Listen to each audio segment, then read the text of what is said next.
que mantengamos los micrófonos en silencio para mejorar la audición, la escucha y minimizar las interferencias que se puedan producir. ¿Ya? Bien, entonces voy a iniciar, perdón, ahí sí. A nombre de la carrera de Educación Diferencial de la Facultad de Educación y Ciencias Sociales, entonces, de la Universidad Central, quisiéramos saludar a las autoridades que nos acompañan, el decano, señor Jaime Bea, secretario de facultad, directores de carrera, de Educación Parvularia, Educación Diferencial, todos nuestros colegas y estudiantes que nos están acompañando. El día de hoy en nuestra charla a cargo de la doctora Marcela Betancourt, de Democracia y Jóvenes Estudiantes de Pedagogía con Compromiso Político. A continuación, entonces, le quisiera dar la palabra al señor decano, señor Jaime Bea, quien nos va a dar unas palabras de bienvenida. Decano. Sí, muchas gracias, Carolina. Muy buenas tardes a todas y a todos los que nos acompañan en esta presentación de Marcela, cuyo contenido en realidad es bastante, es muy entusiasmante, ¿no? Que la pedagogía y los profesores y los jóvenes profesores y la acción política creo que nos seduce a todos, por eso los acompañamos y les agradecemos que nos acompañen a un trabajo en que Marcela se ha ido especializando en su formación profesional y académica, así que sin más para poder escucharla a ella, que es la importante, saludos a todos y gracias por acompañar a Marcela y a la Escuela de Educación Diferencial en esta conversación. Muchas gracias. Gracias, decano. Invitamos entonces a la profesora Marcela Betancourt para que pueda iniciar la charla ya titulada Democracia y Jóvenes Estudiantes de Pedagogía con Compromiso Político. Reiteramos que mantengamos apagados los micrófonos. Marcela nos va a compartir pantalla entonces con la presentación y podemos iniciar, Marcela. Ya, muy buenas tardes, muchas gracias, señor decano, Carolina, María Angélica, por este espacio. Bueno, primero señalar que esta presentación corresponde a una investigación que la carrera de Pedagogía en Educación Diferencial se adjudica el año 2018, si no me equivoco, en ese momento, ¿no es cierto?, cuando nosotros empezamos a hacer la investigación, donde además incluimos a 2 estudiantes como ayudantes de investigación, 2 estudiantes de la carrera, lo que fue una experiencia muy interesante, algunas personas nos preguntaban, bueno, pero ¿y esto qué tiene que ver con educación diferencial? ¿Por qué ustedes están haciendo esta investigación si ustedes son educación diferencial? Entonces fue muy bueno que eso pasara, fue muy bueno que nos hicieran esas preguntas, porque en ese momento nosotros pudimos sacar un poco hacia afuera de la carrera una reflexión que venimos haciendo hace mucho tiempo, en donde hay una especie de, no diría yo caricatura, pero sí como una especie de representación de la educación diferencial vinculado netamente a la discapacidad intelectual, ¿no es cierto?, a las dificultades de aprendizaje, que en la mayoría de los casos están entendidos casi como trastornos de aprendizaje, de niños trastornados por no poder aprender, y además una suerte de caricatura del educadora diferencial, ¿no es cierto?, vinculada netamente al síndrome de Down, en donde además hay una representación de la discapacidad intelectual en la sociedad, donde se entiende que una persona con síndrome de Down es una persona tierna, cariñosa, y nosotros que trabajamos en el medio sabemos que al igual que cualquier persona hay unos muy pesados y otros muy buena onda, como en todo espacio social. Entonces pudimos sacar ahí la idea de que el educador diferencial es solamente una persona, un profesional de la discapacidad. Efectivamente, hay un área muy importante y esencial de la educación especial que está vinculada a la discapacidad y a las dificultades de aprendizaje por otro lado, pero esencialmente, epistemológicamente, la educación diferencial se vincula con la inclusión. Y la inclusión educativa es solamente la respuesta al significado de la inclusión social. Y cuando nosotros hablamos de inclusión social, hablamos de aquella posibilidad de una sociedad más justa, de una sociedad que se ajuste a derecho, por lo tanto, de una sociedad democrática. Esa es la reflexión, ¿no es cierto?, que nosotros hacíamos, hacía ya mucho tiempo, ¿no es cierto?, de qué modo, como desde la educación diferencial, vamos a aportar desde la reflexión epistemológica a la construcción de una sociedad más justa, a la construcción de una sociedad más inclusiva y a su vez más democrática. Y ahí nos empezamos nosotros a dar cuenta que existe una misión finalmente en la formación de profesores. Entonces, hace muchos años atrás realizo yo una investigación chiquitita con estudiantes, con el significado de la democracia en estudiantes de pedagogía, a secas. Y ahí me empiezo a dar cuenta que todos los estudiantes de pedagogía a los que yo le pregunté, digamos, qué opinaban sobre la democracia, qué significaba para ellos la democracia, etcétera, y esa investigación estaba vinculada a cómo estaban siendo formados los profesores, si los profesores estaban en su formación inicial desarrollando herramientas para la democracia escolar, para la democracia en la sociedad, para la democracia en el aula. Me doy cuenta que todos los estudiantes que están participando de esa investigación, todos pertenecen a algún colectivo. Ninguno a algún partido político más denominado tradicional, ¿no es cierto? Pero a todos pertenecen a algún colectivo, ya sea de la misma universidad, a sus centros de estudiantes, en ese tiempo muy incipientemente a algunas chicas de colectivos feministas, en fin. Entonces después, cuando llegan, voy a empezar a compartir ya, cuando llegan las manifestaciones del año 2011, las manifestaciones, ¿ustedes me dicen? ¿Se ve el Power que estoy compartiendo? Se ve, Marce. Ya. Entonces, cuando llegan las manifestaciones del año 2011, con figuras emblemáticas, ¿no es cierto?, que incluso una de las principales rostros de ese movimiento, ¿no es cierto?, tiene que ver con Camila Vallejo, que en un momento es señalada como la figura del año, ¿no es cierto?, en fin, internacionalmente muy, muy importante, o sea, en países de Latinoamérica se reconoce a la figura de Camila Vallejo. Nosotros empezamos como a conversar con nuestros estudiantes que estaban participando de las movilizaciones estudiantiles y aparece una idea que a mí me dejó con pánico, la verdad, principalmente, porque cuando yo les preguntaba a los chiquillos, bueno, ¿qué estamos haciendo acá? Qué bueno que se esté, digamos, pidiendo fin al lucro, un montón de deudas históricas que como país a lo mejor teníamos, muchos de nuestros estudiantes nos señalan que no creen en la democracia. Para un país como el nuestro, ¿no?, en que costó vidas humanas el retorno a la democracia, para mí fue panicante que una nueva generación no creyera en la democracia. No creyera que la democracia es algo, entre comillas, malo o que no hay acceso a esa democracia. Entonces, ahí empezó como esta idea de, bueno, ¿qué está pasando? Estudiantes de pedagogía, ¿no es cierto?, que digamos, con demandas muy válidas, ¿no es cierto?, sociales y también desde el requerimiento propiamente del ser estudiante, ¿verdad?, como la gratuidad, el lucro, etcétera, no creyeran en la democracia. Entonces, si hay estudiantes de pedagogía que están siendo formados por nosotros, van a llegar a las salas de clase a decir que la democracia es mala. ¿Qué nos va a pasar como sociedad en eso? Entonces, digamos, ahí empiezo yo como a escarbar un poco esto.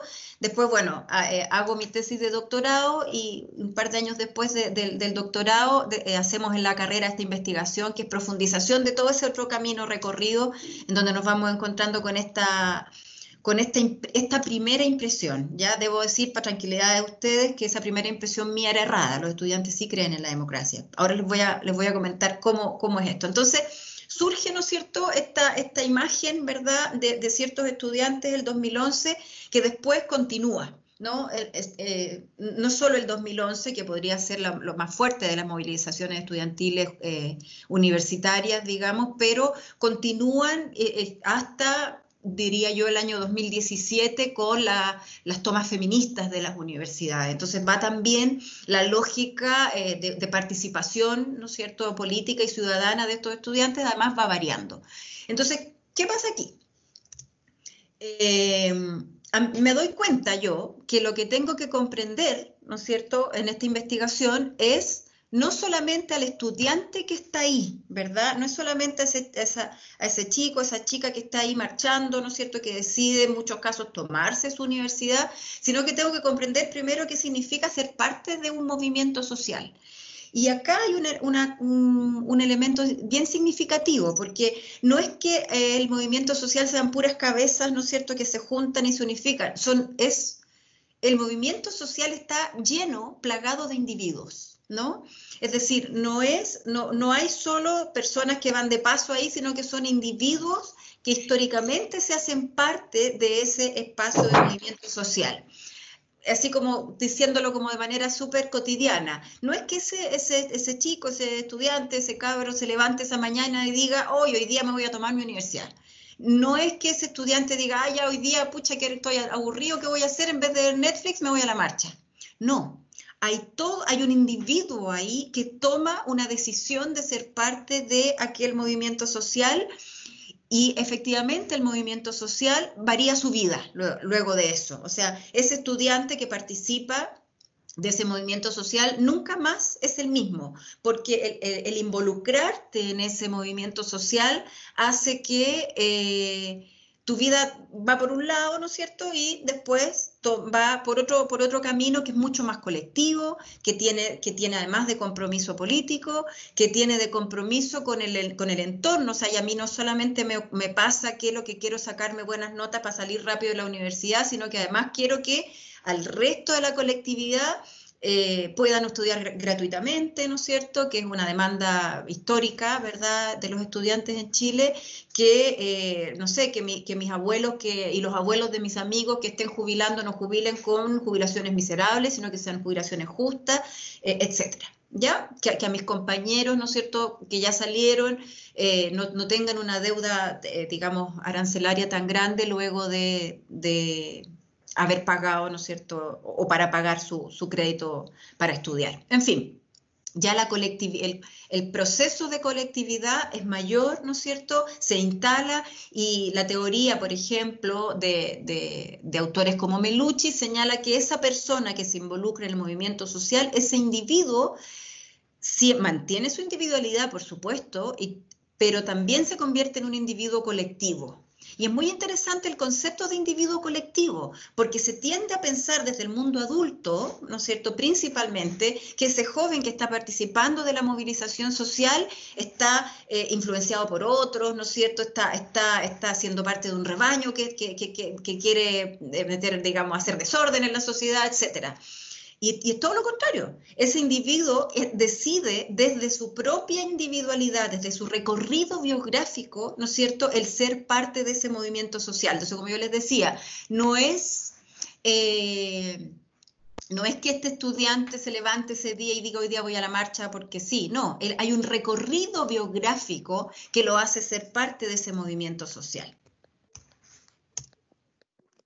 Ya, ¿qué vamos a entender en ese contexto de recorrido biográfico? Que fue un elemento que no estaba al principio. Ya al principio de la investigación estaba los estudiantes con compromiso político, ¿no es cierto? Porque como derivación de esa pequeña investigación que se hizo antes, que tenía que ver con el significado de la democracia en estudiantes de pedagogía.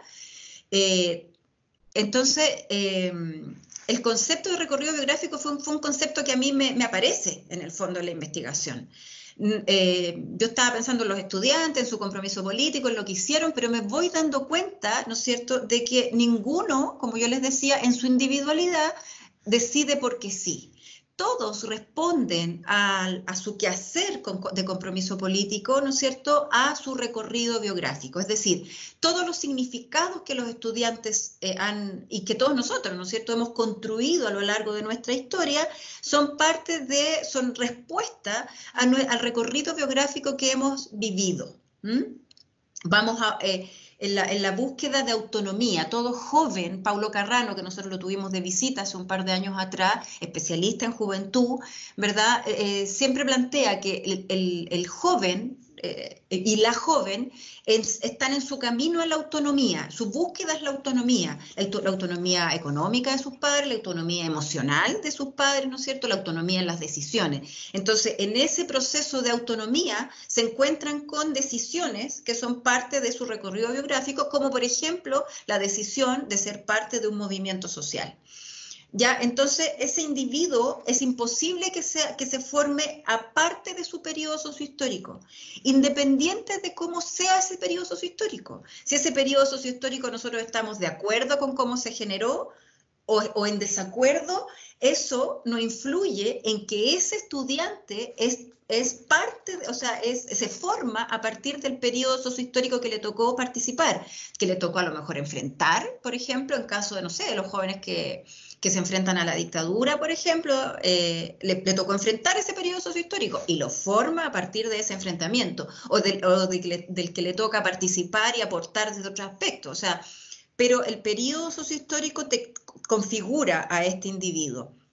¿Por qué? Porque estos jóvenes que están aquí, ¿no es cierto?, formándose en su autonomía y generando su autonomía, van a vivenciar un montón de pruebas que son comunes a su generación, ¿ya? Y ojo ahí, constituirse como generación no implica tener la misma edad, no implica ni siquiera haber nacido en la misma ciudad. Constituirse como generación constituye ser parte de un mismo colectivo, es decir, compartir intereses, compartir ideales, compartir proyecciones. Eso te constituye como generación. Por lo tanto, en una lógica, para mi gusto, desde la sociología crítica, ¿no es cierto?, que es para mi gusto muy interesante, en un mismo periodo histórico confluyen distintas generaciones. Porque la generación no se va solamente a basar y a identificar con la fecha en que naciste y con los años que te tocó vivir, sino que con las experiencias colectivas que te tocaron vivir, ¿ya? Entonces hay una articulación ahí entre los procesos sociales y las experiencias personales que van constituyendo este recorrido biográfico. Y la persona en sí misma genera una perspectiva analítica particular. Y aquí es bien interesante porque incluso esa teoría en cierta medida se enfrenta un poco al hábitus de Bourdieu, donde hay una especie de determinismo, ¿no es cierto?, en el hábitus. Acá en el fondo es, sí, yo pertenezco a un género, ¿no es cierto?, tengo tal identidad de género, pertenezco a una clase social, pero no es eso solamente lo que me determina. También hay una visión individual desde aquello que me determina. ¿Ya? Ya. ¿Cómo lo abordé? Bueno, aquí entonces esta ensalada, ¿no es cierto?, entre los recorridos biográficos, los jóvenes, la democracia, bueno, ¿cómo lo ordeno? ¿Ya? Metodológicamente, ¿qué se nos ocurrió? Bueno, primero que nada, conocer el significado de la democracia que circula en jóvenes estudiantes de pedagogía con compromiso político en relación a sus procesos de individuación referidos a sus recorridos biográficos. En el fondo, esa fue como la línea de trabajo que decidimos darle, ¿no es cierto?, para llegar a las conclusiones que queríamos frente a los objetivos que nos planteamos, en el sentido de que lo que queríamos era saber qué significa para los estudiantes o qué significado circula entre los estudiantes el concepto de democracia. El abordaje que hicimos es comprensivo interpretativo en el sentido de que intentamos vincularlos, sin ser etnográfico el estudio, vincularnos lo más posible con estos estudiantes, es decir, comprender la realidad para interpretarla. Y en ese sentido la vinculación fue de largas entrevistas biográficas que fueron muy interesantes, de asistir a las universidades donde ellos estaban. Yo estuve ahí sentada en los centros de estudiantes, ¿no es cierto?, rodeada de afiches, rayados, puros. La verdad es que tuvimos la suerte de que fueran todos los estudiantes que entrevistamos, cabros súper interesantes y cabros que estudian pero con muchísimo esfuerzo y además de eso se dan el tiempo de participar políticamente. Y lo que además a mí me parecía muy interesante, porque también hay un entendido como del joven que nada le importa, del joven individualista, ¿no es cierto? Y que son puros cabros súper que están en el colectivo, que les interesa muchísimo lo que le pasa al otro. De egoísmo nada, en el fondo. Y Fuimos a las universidades, los entrevistamos en las universidades, como les decía yo, en la sala de estudiantes, entrevistamos estudiantes de la Universidad Central también. Fuimos de repente esperábamos a alguna cabra fuera de la asamblea feminista, yo me colaba en la asamblea y primero algunas me miraban y me maltrataron un poco algunas al principio y después ya entendían que yo no era, entre comillas, sapo o zapa, ¿verdad? Sino que estaba en una investigación, salían las cabras a buscarme, habían cabras muy, muy reticentes y otras súper, ya cuando empiezan a conocerte. Lo que puedo decir es que desde este abordaje comprensivo interpretativo me doy cuenta que me empecé como a encariñar con mis sujetos de estudio. O sea, al final de la investigación me costó mucho separarme de esos sujetos de estudio. Levantamos algunas categorías de análisis, ¿verdad? Para ordenar un poco el análisis investigativo que estábamos haciendo y principalmente nos quedamos con los significados de la democracia a partir de sus recorridos biográficos, con el concepto de juventud, pero no es tan reducido, o sea, en el fondo era ser joven en Chile, ¿ya? Porque juventud es como muy amplio, ¿verdad? Ser joven en Chile y democracia, significado de la democracia. Esas fueron como las tres categorías en que fuimos organizando y ordenando los discursos de los estudiantes en la medida que iban avanzando las entrevistas dialógicas. Las entrevistas dialógicas eran largas, larguísimas, y con algunos estudiantes tuvimos 3, 4 entrevistas dialógicas muy interesantes. Entonces, la gracia de la entrevista dialógica, que fue una técnica que yo aprendí, yo no la conocía, la aprendí cuando fui a estudiar a Brasil mi doctorado con Paulo Carrano, el profe que nos visitó hace un par de años. La gracia de la entrevista dialógica es que tú en la segunda entrevista le preguntas lo mismo que le preguntaste en la primera al estudiante. Y van saliendo, no te responden lo mismo, en el sentido, no es contradictorio, sino que te responden detalles, porque chuta, esto ya lo hablamos, entonces empiezan a salir los detalles de su vida, y los detalles de las vidas de estos estudiantes eran interesantísimos, ¿no? Bueno, hay algunos ejes epistemológicos para abordar el análisis, ¿no es cierto? Juventud, significado, significados a nivel general, o sea, estamos hablando de significados, que significa hablar de significado, democracia y compromiso político. ¿Qué nos dijeron los jóvenes? ¿Ya? ¿Qué cosas salieron y que nosotros pudimos ir ordenando para hacer el análisis? De partida, las experiencias infantiles, las entrevistas dialógicas, rápidamente comenzaron a aparecer las entrevistas infantiles, las vinculaciones con el entorno, con la familia y con la escuela. Y había ahí un elemento muy interesante que tenía que ver con...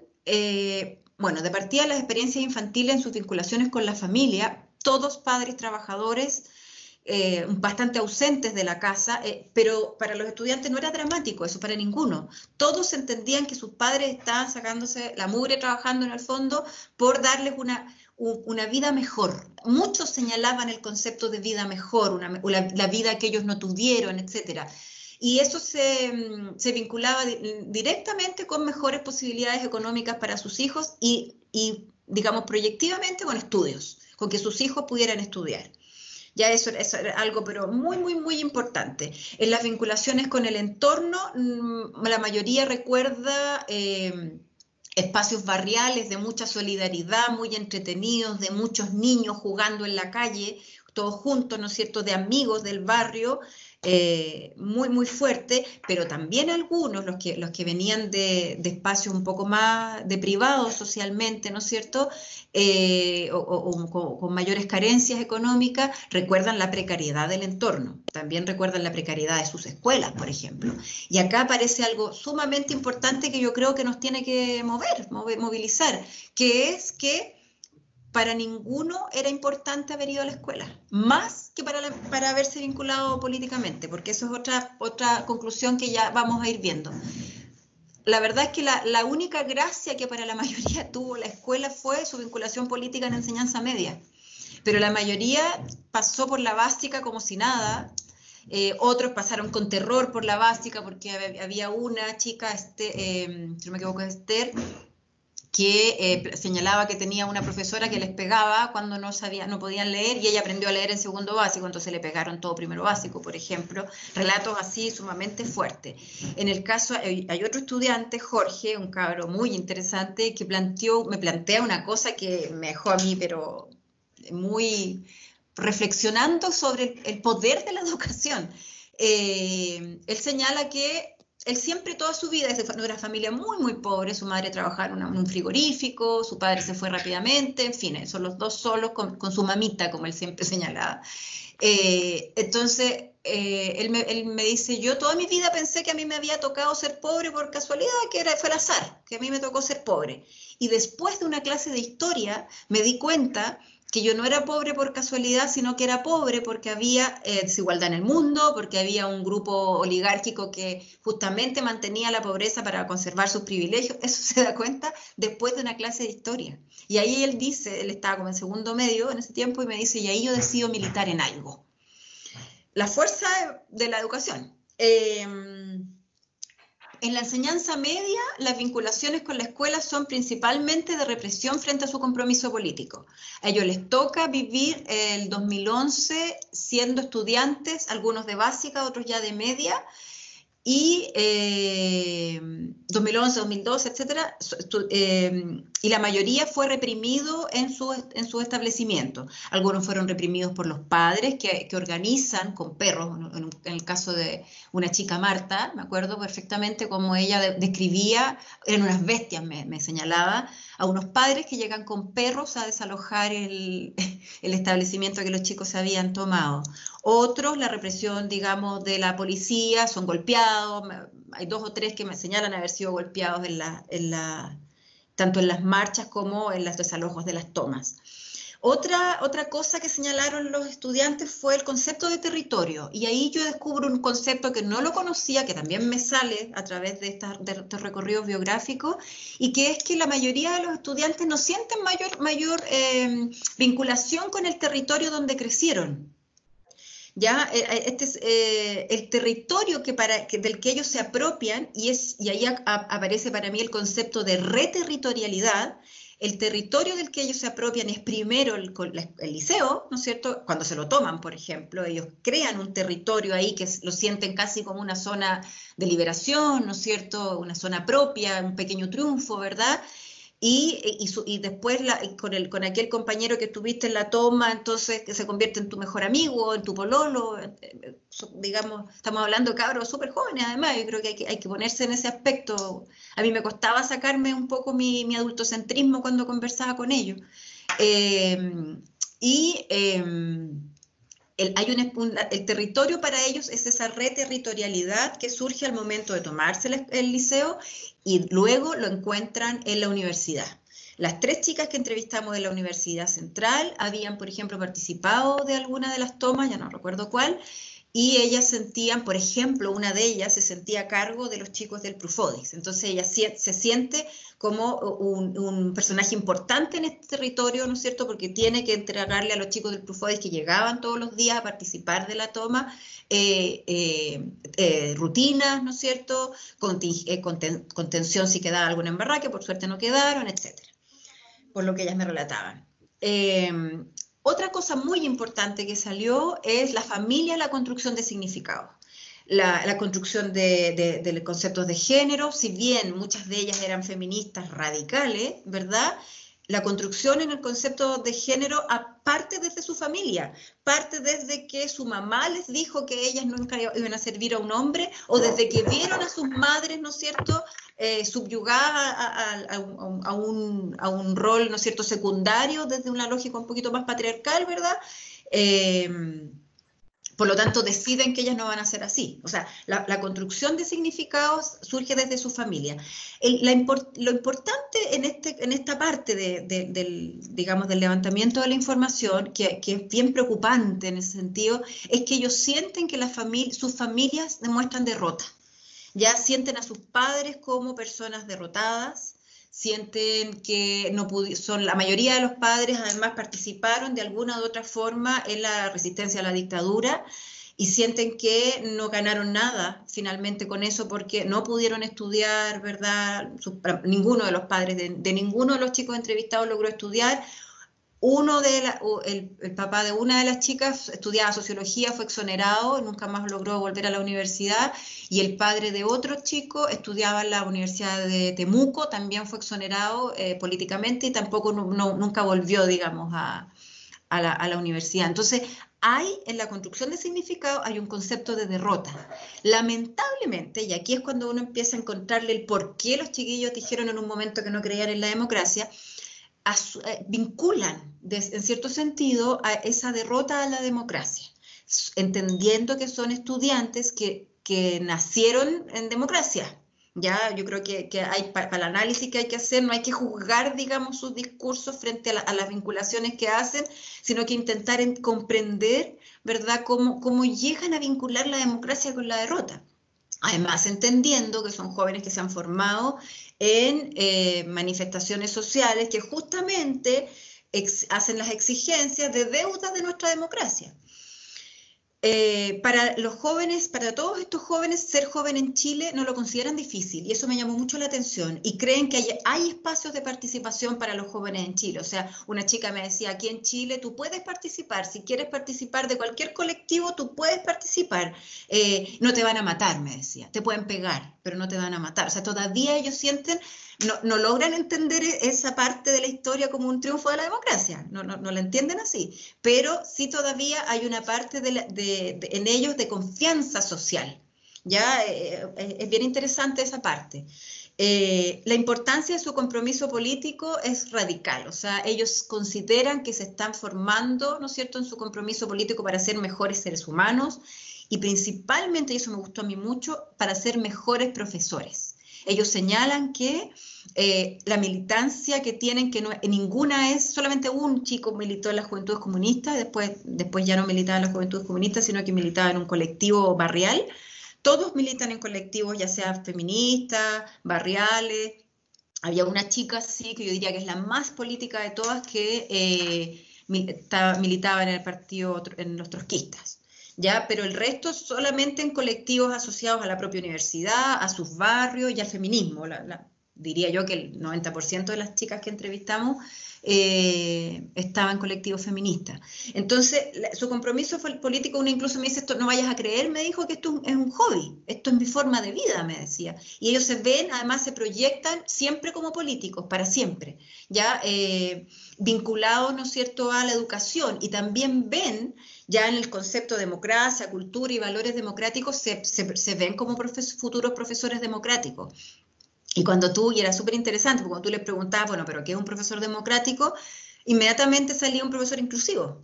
Ya, entonces volvemos al principio de qué tiene que ver esto con educación especial. Bueno, tiene todo que ver, pues, justamente, ¿no es cierto?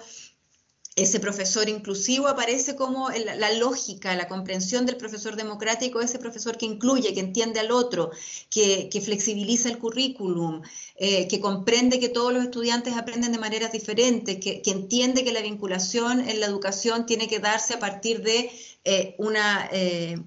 el requerimiento que los estudiantes también hacen en sus capacidades, en sus intereses, etcétera. O sea, la descripción del rol del educador diferencial, finalmente, ¿no?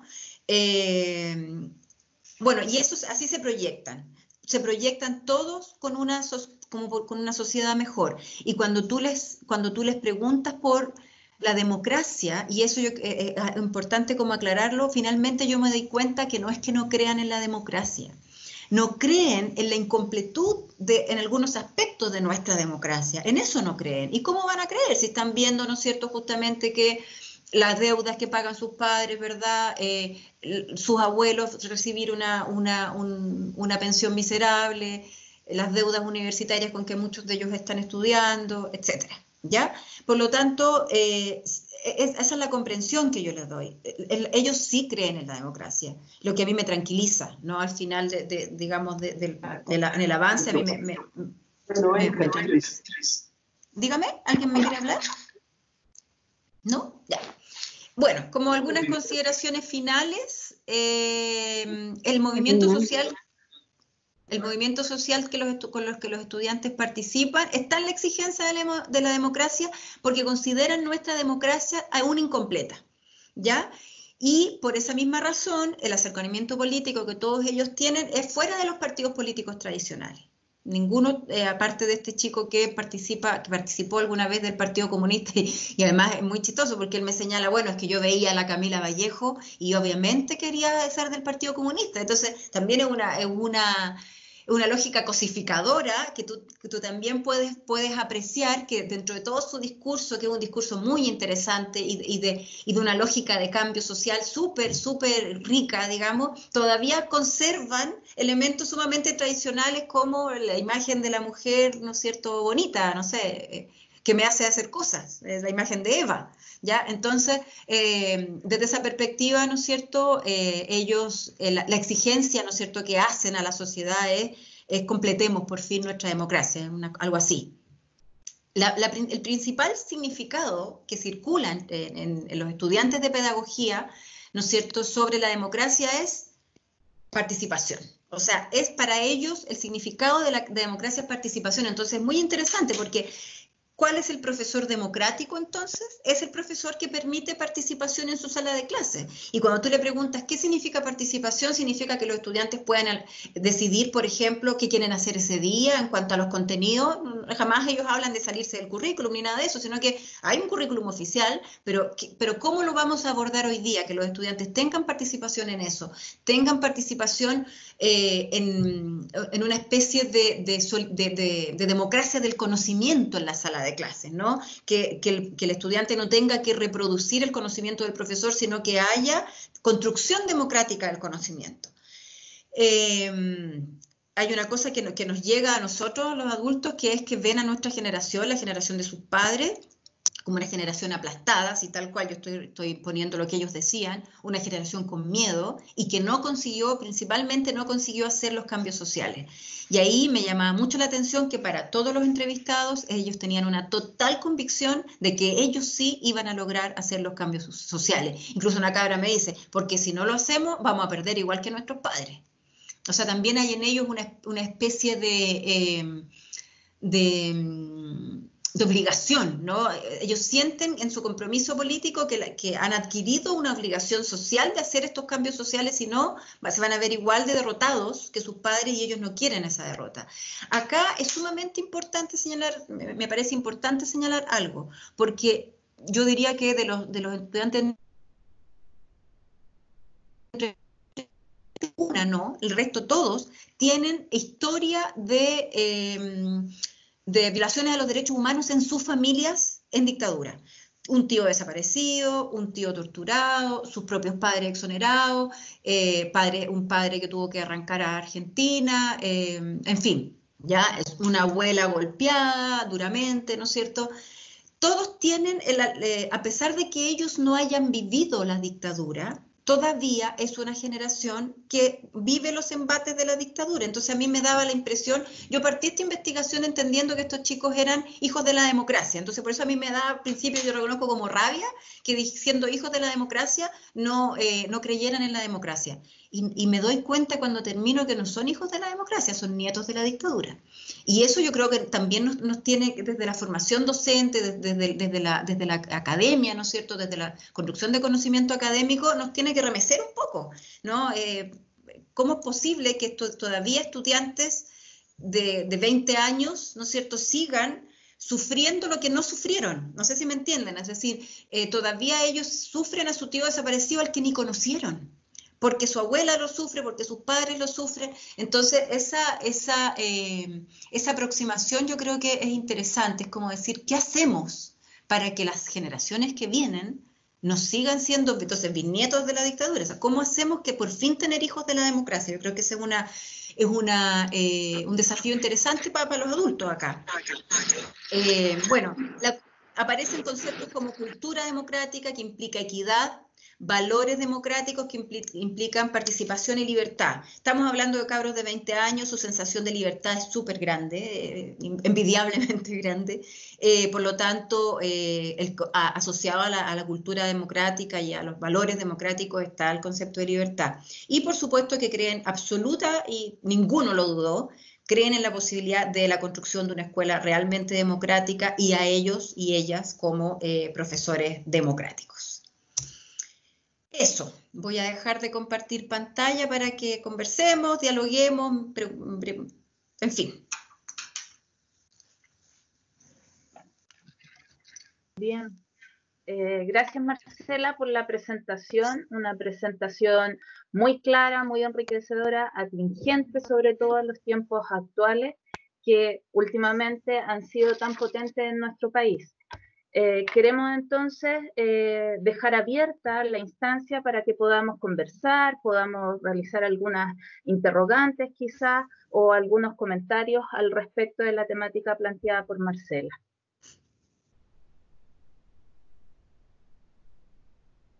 ¿Alguien quisiera comentar, hacer una reflexión, una pregunta para que podamos realizar la conversación?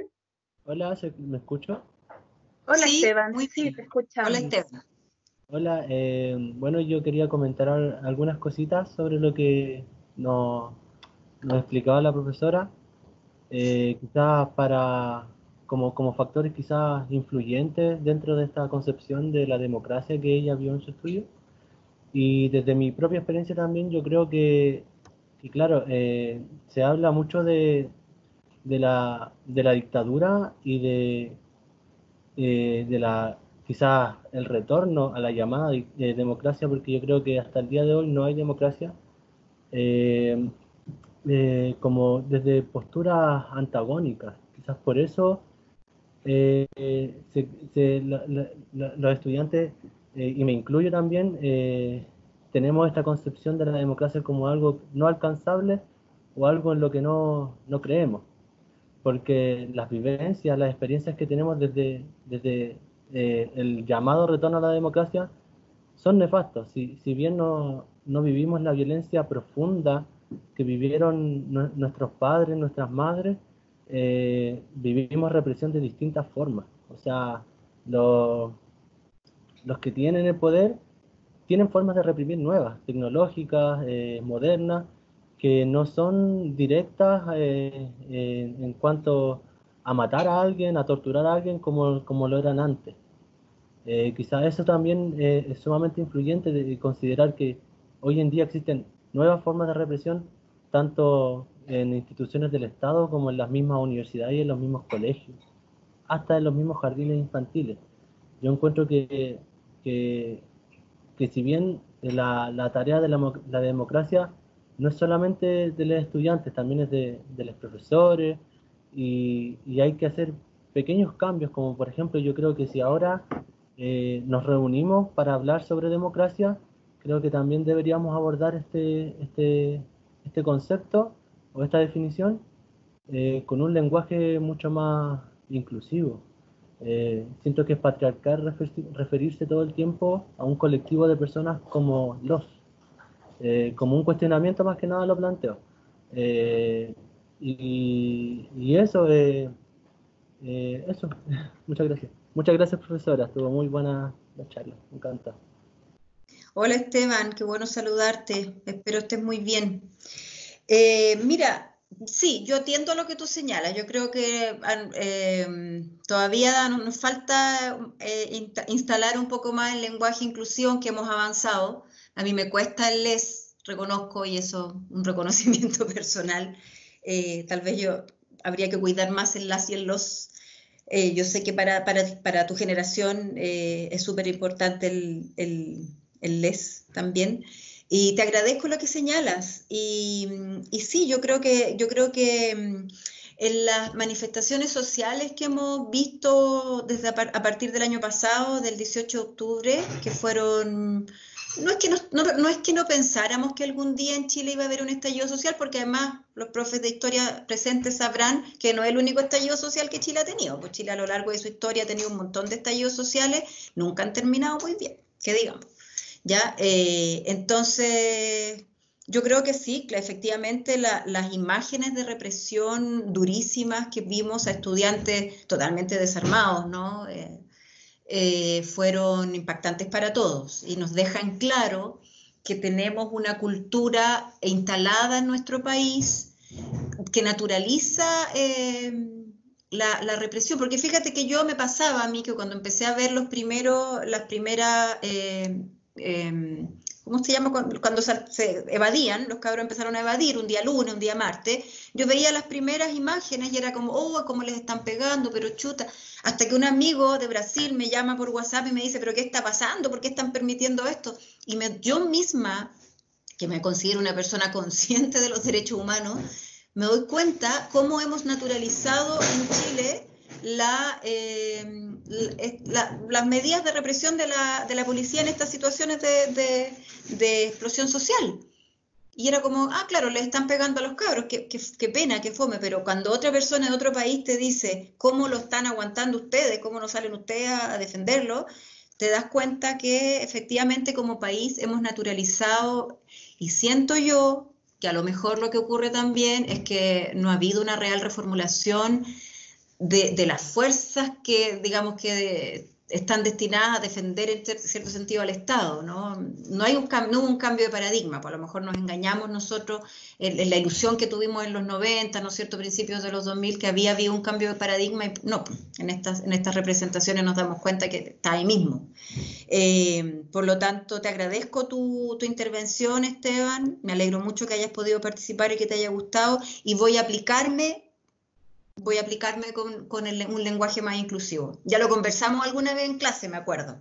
Ya me habías retado por eso antes. Así que voy a aplicarme ahí con un lenguaje más inclusivo y te agradezco tu intervención.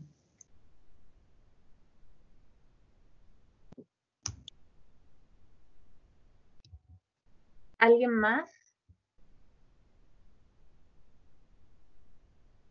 La palabra está abierta. Comentarle un poco lo que nos señala Jocelyn a través del chat, donde señala que la reproducción de estereotipos en este sentido es un tema a reflexionar al interior de los jardines infantiles, junto con la naturalización de las prácticas, patrones y normas de comportamiento.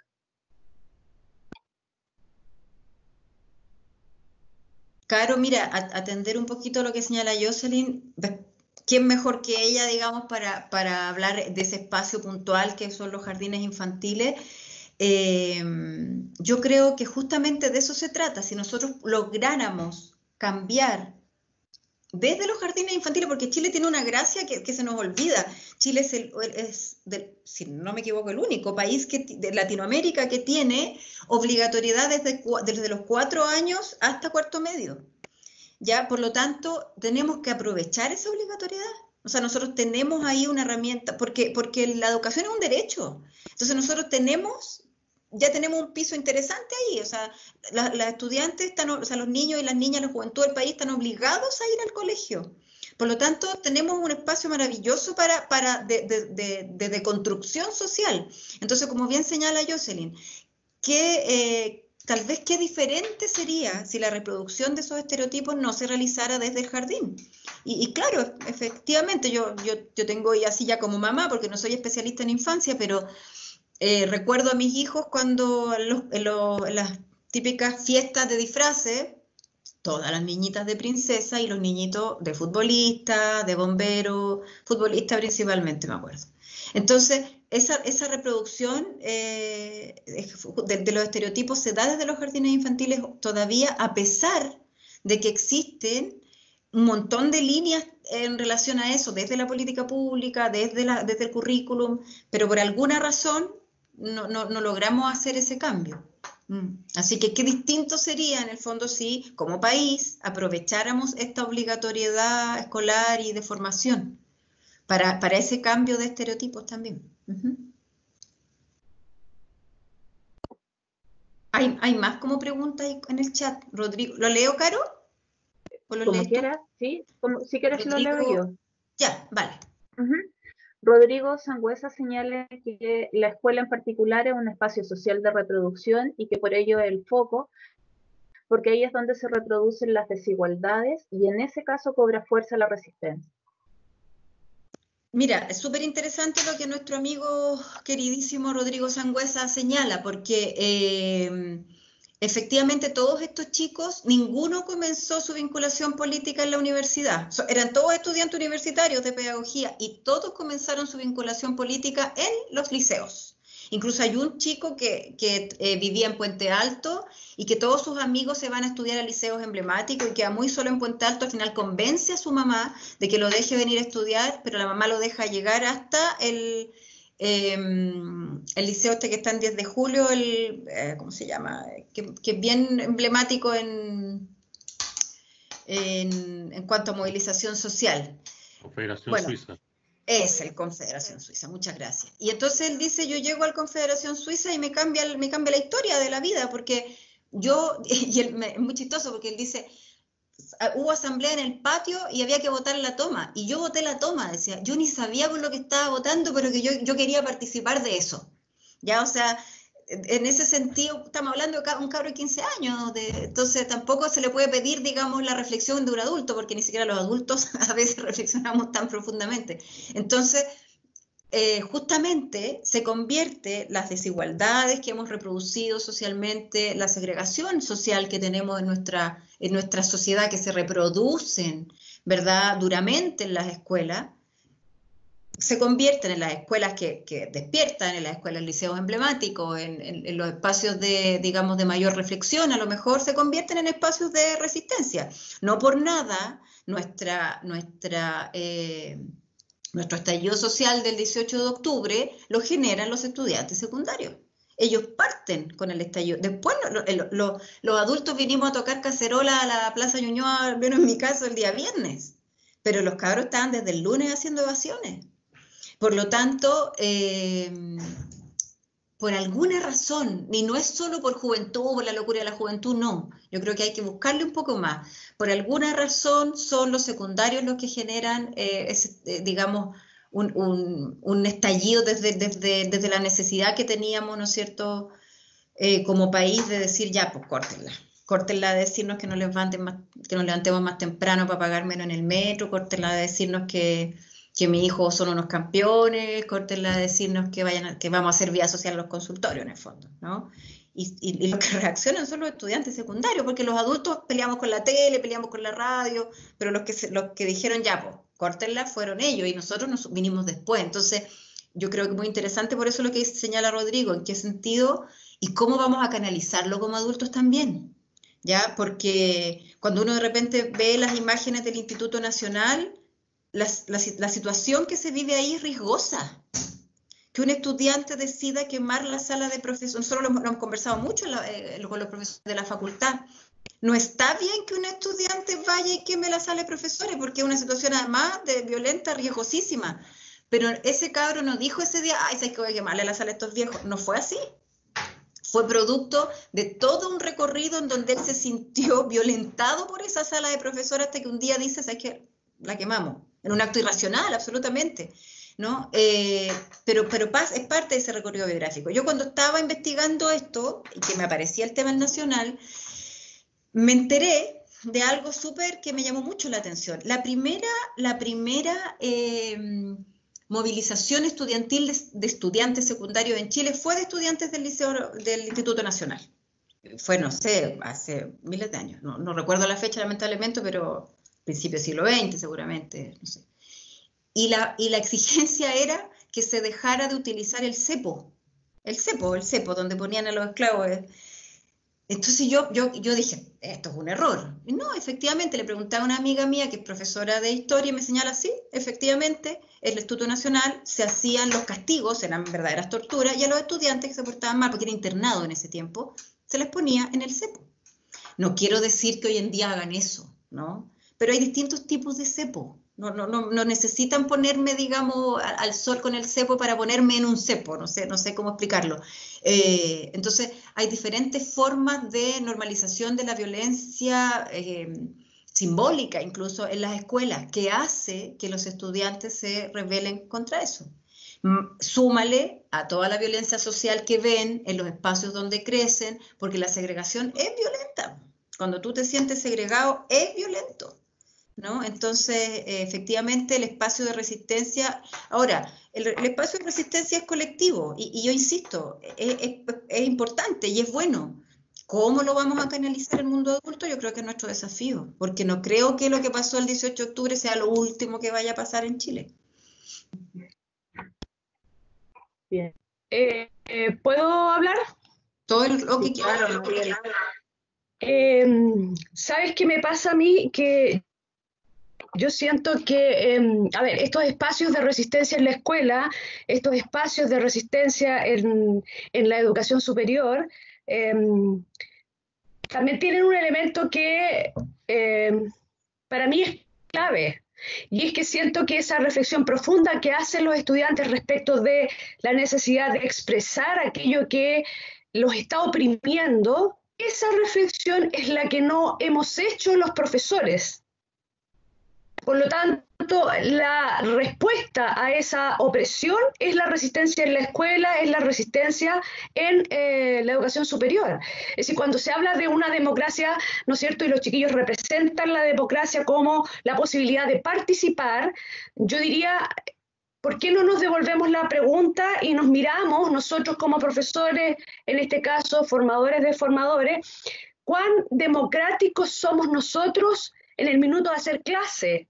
Por ejemplo, respecto de intencionar la participación, valga la redundancia, democrática, en la valoración de todo aquello, ¿no es cierto?, que se plantea desde la lógica del respeto.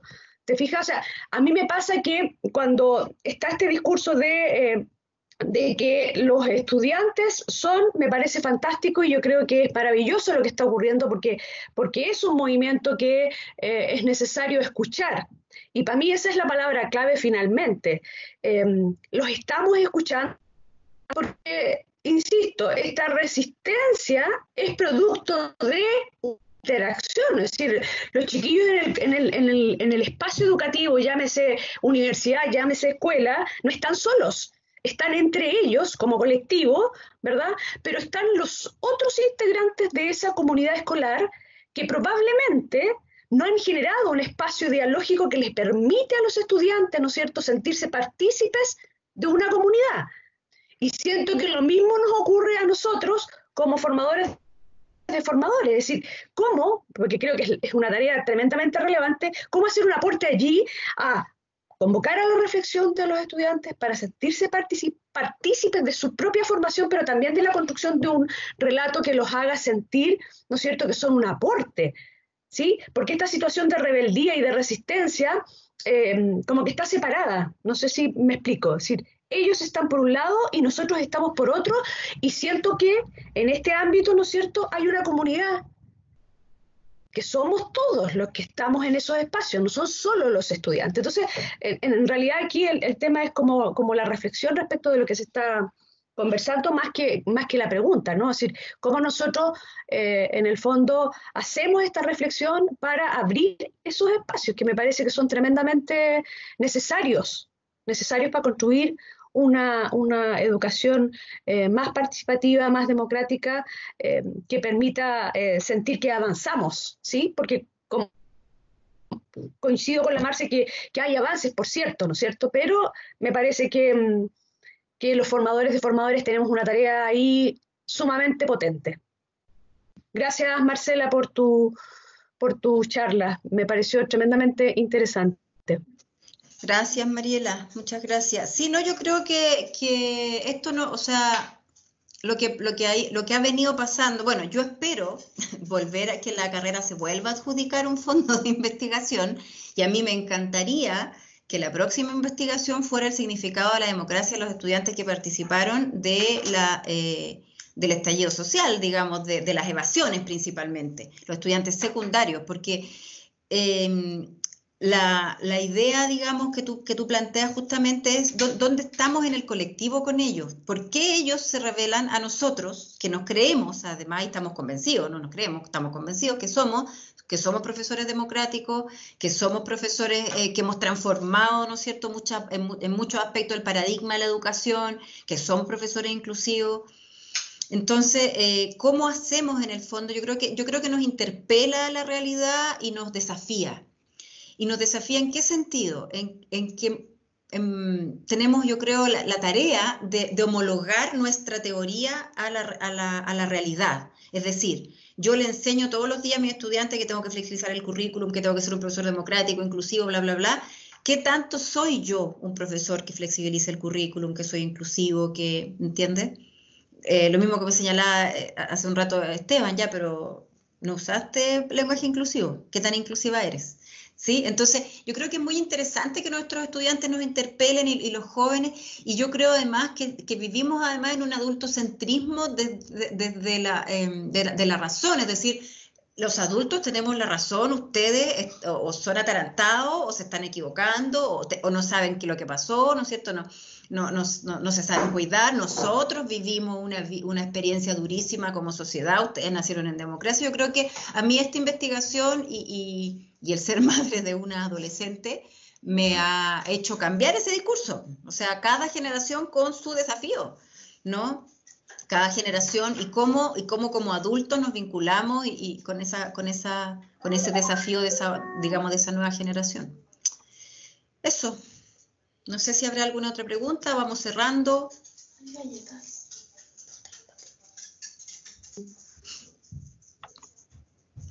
Caro, si quieres vamos cerrando. Sí, de no haber más preguntas o comentarios al respecto, quisiera pedirle a Angélica que nos dé algunas palabras para cerrar. Sí, muchas gracias, Carolina. Y bueno, y gracias también a Marcela, por supuesto. Siempre nos ha parecido, desde que sé el tema de investigación de Marcela en su tesis doctoral, que sin duda, digamos, un tema muy interesante. Y partiendo por el hecho de que el tema de juventud en sí mismo es un tema que coincidíamos con Marcela y cuando vino el profesor Carrano, de que había estado muy descuidado, digamos, ¿no? Como concepto, como un ámbito, ¿verdad?, de acción para la educación en general, ¿no? Es definitivamente toda una generación que ha estado un poco abandonada desde esta perspectiva. Entonces nos parecía tremendamente importante, y yo quiero reforzar básicamente tres temas, o 3 puntos bien breves. El primero, lo que señala Marcela desde el inicio, es decir, cuando nosotros hablamos de juventud o hablamos, no sé, de las problemáticas que viven distintos colectivos, nosotros lo sentimos como parte de nuestra preocupación también desde la perspectiva de la educación especial y principalmente desde la perspectiva de la inclusión. Y por eso resulta tan importante, ¿verdad?, que estos temas sigan profundizándose y sigan siendo parte finalmente de la preocupación de la educación en general. Yo creo que eso es importante reforzarlo también porque en ese sentido la inclusión tiene que tomar más forma en el sentido de que se asocia precisamente a estos conceptos de democracia, de derecho, de otros conceptos que le son afines. Y por lo tanto, tiene toda la coherencia y toda la pertinencia, ¿verdad?, de ser abordados de esa manera, de manera transversal. Lo otro es algo que a mí también me resulta bien fundamental. Nosotros casualmente el 2018 nos adjudicamos un curso con la Coordinación de Enseñanza Media del Ministerio de Educación, y nosotros optamos en esa oportunidad por no partir por los conceptos ni los aspectos técnicos necesariamente, ¿verdad?, asociados a la diversificación de la enseñanza, estas herramientas, ¿verdad?, que nosotros en general desarrollamos, sino que partimos por el hecho de cómo reconocemos y quiénes son los chicos, las chicas, los sujetos de la enseñanza media, quiénes son. Y invitamos entonces al grupo de coordinadores, que son en definitiva supervisores técnicos del sistema, los invitamos a caracterizar a la juventud, ¿no? A quienes eran parte de la enseñanza media. Y fue un ejercicio tremendamente interesante porque hoy día podría resultar a lo mejor obvio decir que allí hay una diversidad, como está asociada a cualquier grupo humano.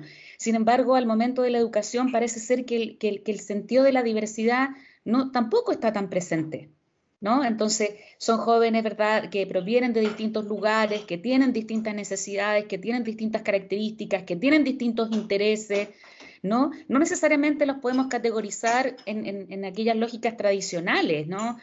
Chicos con escasos recursos o no, o que tienen o no problemas de aprendizaje. O sea, ahí no se agota la diversidad. La diversidad es mucho más que eso, y yo creo que es un elemento bien fundamental de considerar. Y si esto lo llevamos, por supuesto, al ámbito de la educación superior y al trabajo con nuestros estudiantes, ¿no? Ellos, ellas, y ellas, sin duda que nos plantea un desafío tremendo, porque las estructuras de la formación a veces nos obligan de alguna manera a tener una estructura más o menos rígida, y yo creo que ahí efectivamente comparto con Mariela más bien las preguntas, ¿no? Las preguntas que probablemente vamos a tener que seguir haciéndonos de cómo somos también más coherentes con esa intención de mayor participación, de mayor democracia, de mayor ejercicio de los derechos, etcétera. Así que nada, pues sumarme al agradecimiento y a la felicitación, y también a la facultad por darnos este espacio también para poder compartir. Muchas gracias. Sí, muchas gracias a la facultad por acompañarnos. Es muy importante para nosotros y esperamos poder adjudicarnos el I+D 2020. Sí, sumarnos entonces a los agradecimientos, a la participación, al tiempo que se han dado para acompañarnos en este inicio de primeras actividades que vamos a empezar a hacer bajo esta modalidad remota. Así que nada, desde la carrera, agradecidos, y esperamos seguir viéndonos en distintas actividades de este y otros. Ya. Muy bien. Chao, chao. Chao, Marcela. Muchas gracias. Chao, Chao, buenas Angélica. tardes, buenas noches. Chao. Chao, Rodrigo. Chao.